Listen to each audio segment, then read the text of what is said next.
Please welcome to the stage Product Discovery Coach at the Product Science Group, Holly Hester-Reilly. Hello! I'm so excited to see you all here today. So I'm Holly Hester-Reilly, and I want to talk about setting your team up for success with the product science principles. So before I tell you a little bit about what product science is and why you should care, I want to tell you a bit of a story. So several years ago, I was working at Shutterstock.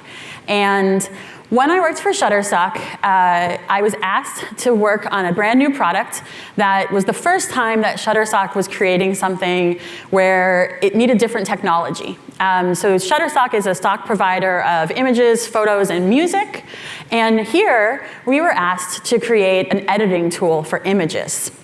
So I was asked to lead this initiative, and once I got started on it, I discovered that there was a lot of opportunity to help make non-designers' jobs easier by significantly reducing the time that it takes for them to find, edit, and use an image. So I think that's a pretty clear statement about what we were trying to do, but when I first was put on this project, that's not what I was told. I was actually told, Holly, I want you to kill Photoshop. And I said, okay. And I just took a minute, and then I rolled with the punches. And I said, well, you know what? I actually, prior to this, my very first startup that I was involved in was also trying to take some market share from Photoshop. We had been doing an online creator for webcomics back in 2007. And so I was like, you know, I'm aware that there are a lot of use cases that people are stuck using Photoshop for today that they don't want to use Photoshop for in the future. So maybe there's an in. Let me go and figure out what I can do. So I took that information from the CEO of the company, from his desire to kill Photoshop, and I said, okay, what can I do with this to get something interesting built? Okay, so how did this work out? Well, we took it from prototype to public beta in 3 months. Before I joined the team, they'd been stuck in prototype stage for 7 months. They were having a hard time actually saying they were ready to show it to customers. And I said, no, we've got to get this out the door. But we had to make it ready for the public to use. So we got it out the door in 3 months. At 1 year, there was 10x the product usage. So that's something that we were measuring by how often people were downloading edited images and how they were interacting with the features. At 3 years, 5 million people had used the product. And today, it's still around. It's a part of Creative Flow, which is Shutterstock's AI-assisted design suite. So I like to share this story because it went really well. And people like to ask me, well, how did you do that, Holly? And I tell them, I follow the principles that I learned from the great leaders in product. And it turns out that when you get to apply those principles, it can work out pretty well. But there's a lot involved in applying those principles. So let me tell you a bit about me and how I gained the skills to be able to do that so well. So I actually started my career in chemical engineering. And this is why my business is called the Product Science Group, because I did academic research in science for several years. I published a paper, and I loved working in the lab. But as it turns out, chemical engineering jobs in the lab don't tend to be in New York City. And I graduated, I got my master's and my bachelor's both from Columbia. And then I fell in love with a New Yorker who didn't know how to drive a car. And I said, well, we're going to go back to the drawing board on this. Let's see what kind of jobs we can apply our skills to here in the city. And initially, I started off with environmental engineering. But my then husband founded a startup. And I said, I bet I can help with that. And I started helping. And I started going to New York City tech events. And I just fell in love with the tech world. And I guess, as you might say, from there, the rest is history. I spent several years working with early stage startups. I then worked at high growth startups, MediaMath and Shutterstock. And after that, I went out and started my own company, which I've been doing for 7 years now. I've worked with clients like Weight Watchers, Falcon X, Capital One, and many more. And as part of that, I launched the Product Science Podcast, where I've got over 100 episodes where I've spoken with a lot of wonderful product leaders. We basically have just fun conversations, and you get to listen in. So through all of these experiences, I have learned and I have seen so much. and I want to tell you about some of the things that I see. The thing that I most often encounter is product teams that have a vision of how they wish they were working. They have a dream. Their dream is to work like the books say. But their reality is not like that. So they reach out to me and they say, well, I read about this in the books, I read about that in the books, but I can't practice it where I am because of this, because of that. And all these things are getting in my way. And I say, okay, let's work together. We'll figure this out. So this is what it usually looks like. Typically, there's some sort of leader at the company who's looking to drive more growth. That leader looks for things like new products they can build. They look for new price tiers, maybe new features, or new channels. They're looking at new things they can do and trying to drive growth with that. So they tell the product manager, here's an area I want you to focus on. Go work on that. And honestly, most of the time they tell them, I want you to build this specific thing. Sometimes they tell them, I want you to work in this area and figure out what to build. So the product manager, the designer, and the engineer go sit in a room and they start thinking about what they should build. How might we achieve those goals that we were given? Or how might we bring to life the vision that this leader of ours gave us? And then they come up with feature ideas. Several years ago, Patrick Campbell and the ProfitWell team did this research that I love to share on how well product leaders figure out what features they should build.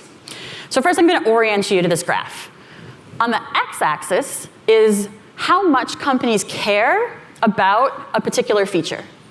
And on the y-axis is how willing are companies to pay for that feature. So what this group did is they went and they asked around 1,000, a little bit more than 1,000 product leaders, what are some of the features you're planning to build in the next 6 months, and where do you think they fall on this graph? As you might imagine, most product leaders thought they were building really valuable features. They said, upper right quadrant, of course. Then the ProfitWell team went and asked their customers directly. They said, the team is thinking of building these features. What do you think of it? So they asked over 5,000 customers what they thought of the features the product leaders were planning. This is what they got. So you can tell that what product leaders are planning to do and what customers actually think of it is actually pretty far off. We're actually not that good at figuring out what we should build in the first place. How can we get better at it? I believe there is a science to building high-growth products. I believe that the people who have built really great startups are actually applying principles that we can teach. I believe that what people say is product intuition is actually core principles and skills that can be taught and shared and practiced and developed over time. So I want to share that. So I'm going to tell you about these principles and how they work. So the first principle is evidence-based product strategy. We're going to go into each of these in more detail, so I'm just going to walk through them first.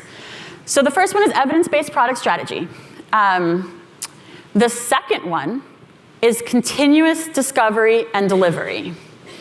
So we need to be figuring out what to build and how to build it on a continuous basis. The third one is empowered teams. It's all about modern management and how we tell people and guide people in their work. Taken together, these three principles have been in place in every high-growth product startup that I've worked for. Every high-growth product team, every time I've been at a company that had a startup within a startup, I've seen these principles in practice. But I've also seen a lot of organizations where these principles are not in practice. And so I've spent a lot of time thinking about, well, what do we do? And how do we instill them? So that's what we're going to talk about today. So the first principle is evidence-based product strategy. Evidence-based product strategy I think of as having two major components. The first component is that you have a product strategy at all.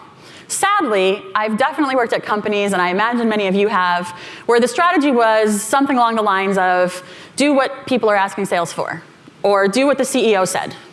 And that's not a strategy. What I think of as a strategy is actually a set of information, a combination of a core target market, a pain that they have, and an outcome that you want them to drive towards. And a plan for which of those sets of market, pain, and outcome you are going to address, and which ones you're not going to address. That's what I see as being the core of having a product strategy. Now, the second piece of evidence-based product strategy is that it's evidence-based. This should be driven by both quantitative and qualitative insights that you have gathered directly from customers. You should also be talking to sales. You should also be talking to marketing. You should be talking to customer support and all the other teams that are involved. But you also need to talk directly to customers and gather that evidence. So what evidence-based product strategy is a plan for how you will win in the marketplace by focusing on a specific customer segment with a specific user pain and a desired outcome. Why is this important? This ties our hypothesis to a business outcome based on qualitative and quantitative evidence. So we need to have not just the decisions about we're going to go after this part of the market but not this part of the market, or we're going to solve this pain but not that pain.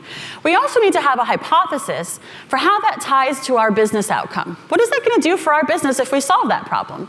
How do we solve that problem in a way that helps our customers do their jobs better or have a better life, and helps our business with our goals? So that is why it's so important. Now, how do we instill it? So what I always tell people, a lot of the people that I work with, when they get started on a new initiative and they don't think that there's a clear strategy, maybe they're getting something from their boss that's just kind of wishy-washy or too focused on, client A said they need this or they won't sign the deal. I tell them, take the guidance that you've been given. Take that go kill Shutterstock. Take that go kill Photoshop. And say yes and, okay? Say yes, I'm going to build what you wanted, and I'm going to do design research to help me figure out the best way to build it. And while you're doing that, find a foundational piece that's consistent no matter which direction you go. If you're not sure yet whether you should be focusing on market segment A, B, or C, you can probably still find something about the thing you've been asked to build that you can get started on now. So get started on that. That's your yes. That's your part where you're telling that leader, yes, I'm listening to you, yes, I care, I'm gonna go build the thing you've asked for. Then, while you're doing that, go out and do design research. I often bill it as design research because I find that the leader, they don't want me to come to them and say, I'm really skeptical about your plan. I don't really think that's a good idea. They want me to be excited about it and move forward. So I say, okay, I'm going to do that, but I'm going to talk to customers to figure out what's the way this should look like. I'm going to talk to customers to figure out what the user experience should look like. And then while I do that, I start asking questions. Well, what outcome is the customer trying to get to? Let me see how many people share that. What pain are they trying to solve? Let me see how many other people have that pain. And I start gathering data that helps us actually develop an evidence-based strategy. And so that's the first piece in building an evidence-based product strategy, is to set yourself up for that research that you can do while you're working on that foundational thing. So a couple more thoughts on evidence-based product strategy. I believe that we should have evidence at every level of the decisions that are being made in the organization. So at the top level, we have the leadership team, and I think they should be making decisions like vision and target market. They cast the big picture. And for that, they should be using methods like qualitative and quantitative behavior-based analysis. They should be doing competitive landscape and market trends analysis. They should look at the big picture. At the middle layer, I see that being a great place for people to make decisions about pains and outcomes for that target market.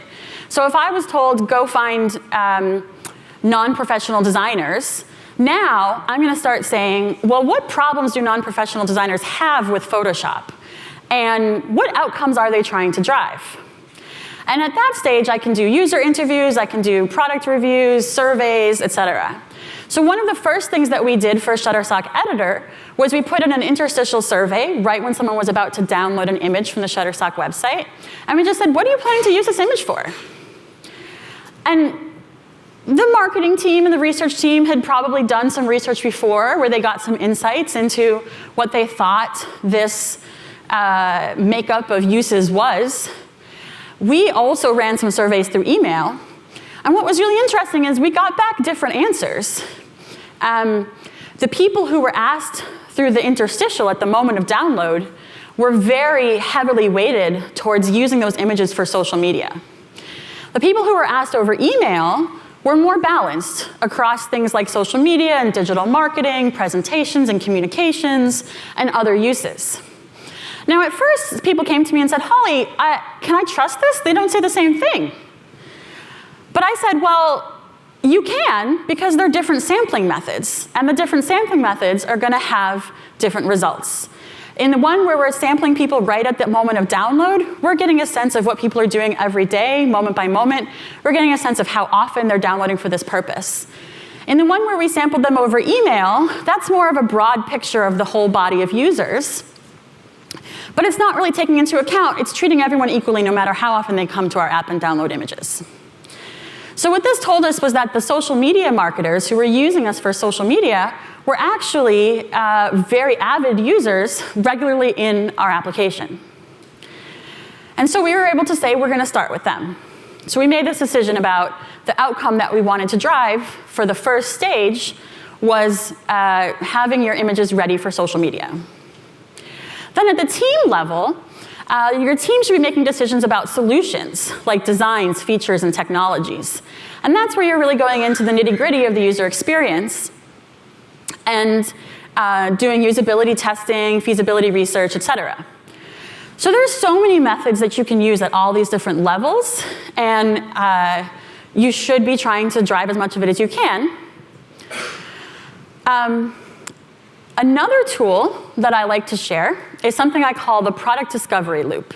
So if you want to kind of get into something a little more straightforward, you can use this loop as a way of figuring out what to do next. So you start with the market. Typically, you have some idea, like we knew non-professional designers. Then you start looking for the pain. You start trying to figure out what pain it is that they have. Then you decide, okay, let's figure out what outcome they're driving towards. What do they want? Once you know that, only then do you design a solution that brings the people in that market from that pain to that outcome. Then you bring that solution to market, and then you start again. You go back to that market, and you figure out, well, do I want to find a new pain, or do I want to find an adjacent market segment? And you go through the loop. So that brings us to product science principle number 2, continuous discovery and delivery. What is continuous discovery and delivery? Well, this is basically every sprint, you're gathering evidence and learning new things in addition to building. So every sprint you're talking to customers, you're looking at analytics, you're figuring out more about what's the right thing to build for your customers. Why is it important? Because everything we do has assumptions baked in. And learning which of those assumptions is false after shipping is way too expensive. There are much cheaper ways to do it. So invest in developing this continuous discovery practice, and you will get to better outcomes faster. My favorite way to instill this one is to start a built, learned planning demo. I will share that in a couple of minutes on a future slide.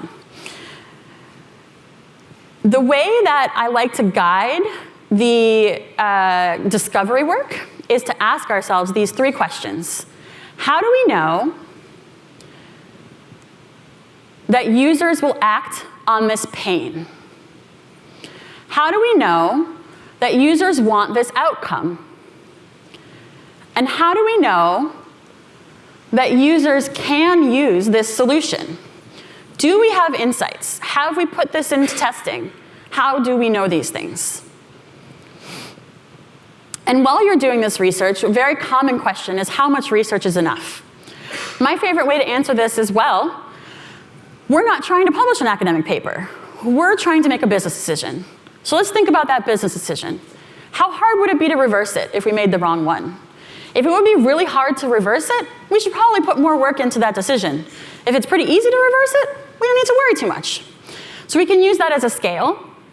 Another rule of thumb that I like to use is I say that my teams should talk to 3 to 5 customers every sprint. They should also be looking at quantitative data and occasionally running surveys and doing other things. But that gives you some sense of how much research is enough to do this.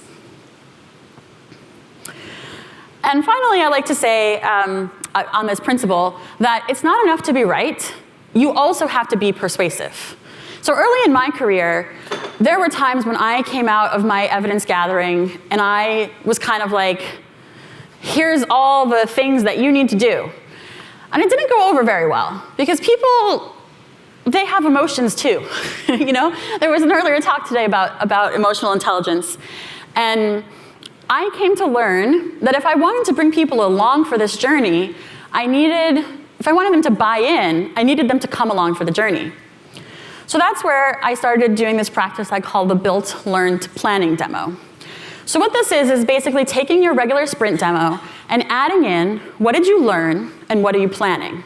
So now we're sharing all 3 things. What did we build, what did we learn, and what are we planning? And if we're doing this every sprint, that's going to be a forcing function that the team needs to be learning something new every sprint. We also include what we're planning because we want to start educating our stakeholders that the plan is not something that gets written down once and then is the same forever. The plan is going to change based on what we learn.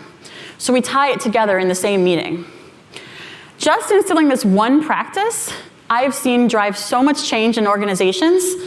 It often takes 2 or 3 months of practicing this for the leaders to start saying, oh, that product manager is bringing really great insights. I kind of want to follow their direction instead of just making my own.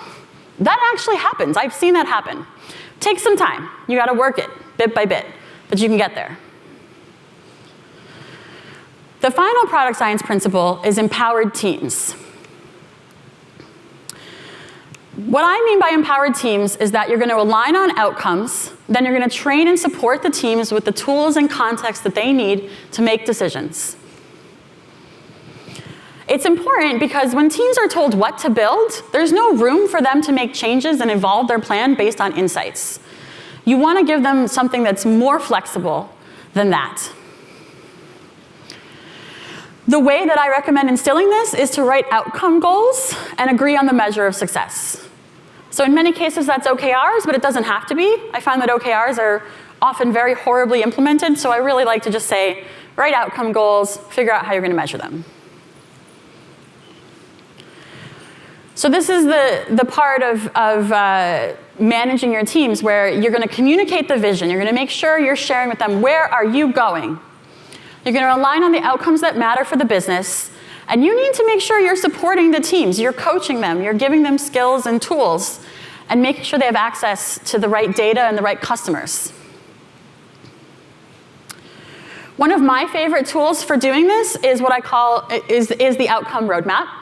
This particular version of it is one that I use. The way that this one works is that you communicate at each phase of the roadmap, what is the target segment you're focusing on, and what is the outcome you're driving for them.